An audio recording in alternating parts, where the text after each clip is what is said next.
ปีหน้ามาเด้อหน้ามาไอ้ขาวนี่แม่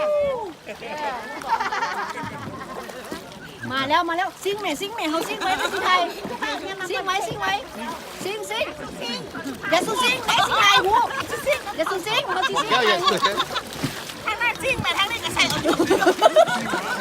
โอ้บางตัวค่อยเขามักเขาเล่นขนาดในการพายเรือถูกใจแห้งถูกใจแห้งมีแต่ขันกับคำเฮาแต่บุมีหูเขาพากเขามาลงมาเพื่อใช่หลานนี่ปีนมาไอ้ขันมามา